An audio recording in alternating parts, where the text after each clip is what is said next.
We'll be ranking every. I don't think we have every mystery dungeon area, so we don't have. I could put them in order.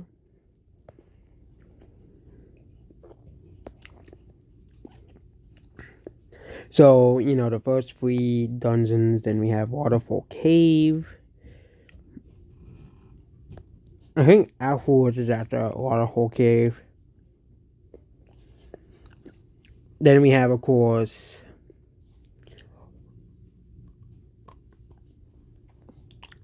the two water dungeons, Foggy Forest.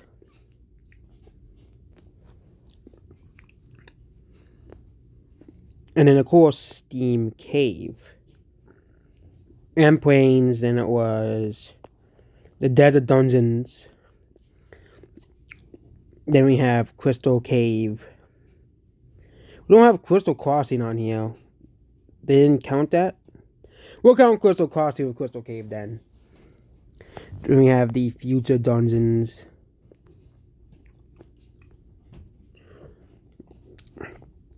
It's fine we don't have Deep Dark Forest either. But there we go.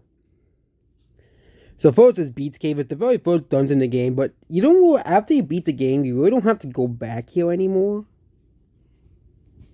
Okay, you can't recruit Pokemon Beats Cave, so the only way you'd go back here is if you want to farm missions so you can get, the easy missions so you can get through the game faster. But even then, the Pokemon are not very strong. It is the very first dungeon in the game. It does have nice music and stuff. I'll put it at CTO seems fine. It's the first dungeon. It's not expected to be amazing or interesting. There was a boss battle at the end with Zubat and Coughing as well. But that's only the first time you go. You do have to revisit this dungeon a few times. Then we have Drenched Bluff, the second dungeon in the game. I like this dungeon quite a lot. I think it's better than Beats Cave. Well, you can actually recruit Pokemon here.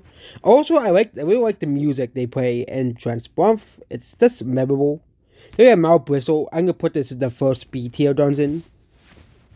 It's the first actual it's kind of like the Mount Steel of this game.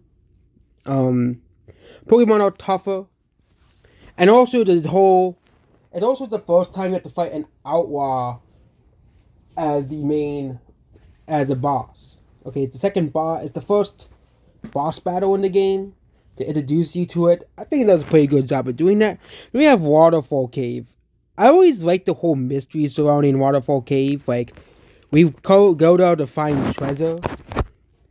And you don't really actually find anything, but you do actually find the hot spring, which you can revisit after you beat the game as well here. Here, and the Pokemon do get stronger in this dungeon than they are in earlier dungeons. Then we have Applewoods.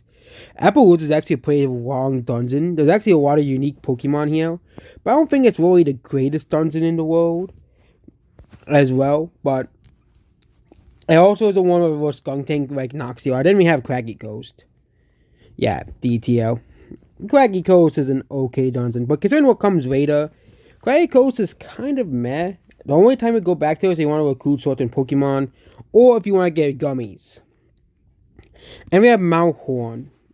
Yeah. It does have Aerodactyl though, so. But other than that, it's not really a great dungeon. There isn't really many Pokemon here as well. It's just kind of like the one dungeon you have to go through to beat the game. Next, we have Foggy Forest. I think this is the first S tier dungeon. The music is amazing. There's always Foggy on every floor. It's a very interesting dungeon. The same Team Cave, another very great, the second really great dungeon. It's a very great climax for the, part of the story, the, expedition. Also the whole Groudon and the whole ending. It's just pretty great. It's always it's a great area. So then we have Amplains. I like Amplain. Okay, not Blind Cave. Amplains. Amplains is pretty great. I'll put in BTL. I'll put it ahead of Mount Bristle. Okay, I like the music at Amplains. And also you can recruit a Luxray after you arrive from the future. And when I say playing Explorers of Sky, you can only get Luxray after you beat the game. But yes, there is an actual chance you can actually grind to get a Luxray to join your team. It will be pretty hard, but you can actually get a Luxray to join your team after you beat them. I always like to find to do that, but I was never able to do that. But I was eventually able to do it eventually. But you can get Luxray to join your team. And after you beat the game, you can find Pikachu and Pichu here too. I always liked the fact that they added extra Pokemon here after you beat the game. Next is Northern Desert. Yeah, this dungeon is meh. I'll put it beneath Mount Horn. It's worse than Mount Horn. Quicksand Cave, I really like this dungeon. It's always been one of my favorite dungeons for some strange reason in the game. I like the music, I like the aesthetic, I especially like the second area with Tyranitar. I always tried to get a Tyranitar. The only bad part is the Sand Slash that, constantly you cannot kill. But that's because of T-Tower, not because of the game. Not because of me or anyone else. Then we have Crystal Cave and Crystal Crossing. Yeah, another S tier dungeon. It's an amazing. I think we should make an S tier with ranking for these two alone.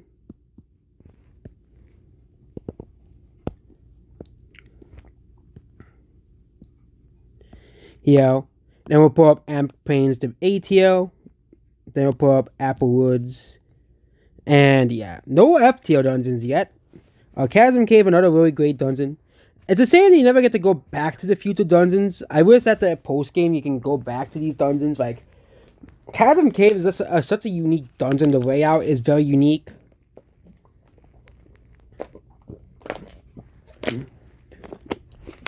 We're kind of like suspended. I really wish he went back to this dungeon. Also, I like the music. I'll put it ATL. I'll put it beneath, ahead of Foggy Forest. Dark Hill. This dungeon is really the Hill of Pain. Yeah, this is the worst dungeon in the entire game. So many ghost types, as well. And also, you'll lose your PP very quickly in Dark Hill. It's also very long. And yeah, Dark Hill should be renamed to Crap Hill because I hate it. Sealed Root, another dungeon I really like. I just really wish I could go back to these dungeons. Like, these Sealed Root and Chasm Cave would be S tier. You could just revisit the dungeons as well. And I like the dungeon. It's a very good dungeon. I think Dusk Forest, I think it's a very great end to the Future Saga. And Deep Dusk Forest. So it's basically the same dungeon as well. But I love Dusk Forest. It's a great dungeon. Free Sword Forest. Well, Free Sword Forest just takes forever. I'll put it in the CTL. It's 20 floors though. Very long dungeon. You don't have any 99 dungeons, but Free Sword Forest is pretty long. Blind Cave. Blind Cave is BTL. I'll put it behind Mount Bliss. So then, of course, we have Hidden Land and Temple Tower. These are like the climax dungeons. You can't recruit Pokemon in the game, but it's just you can still revisit them anytime to recruit Dialga as well. So it's not like this future dungeons. If you really want to go back, you can go back to both of these dungeons.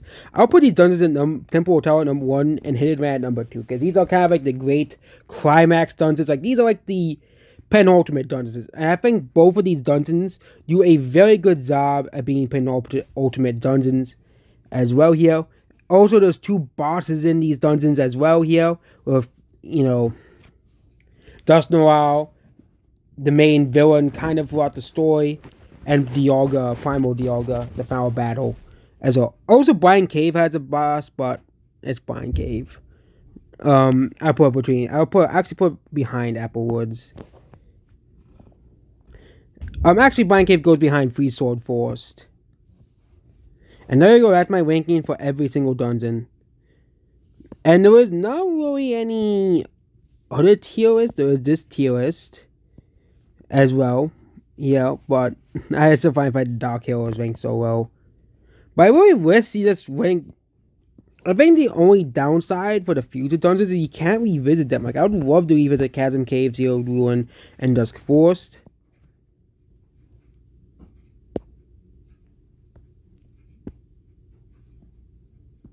But unfortunately, we don't have one for every dungeon.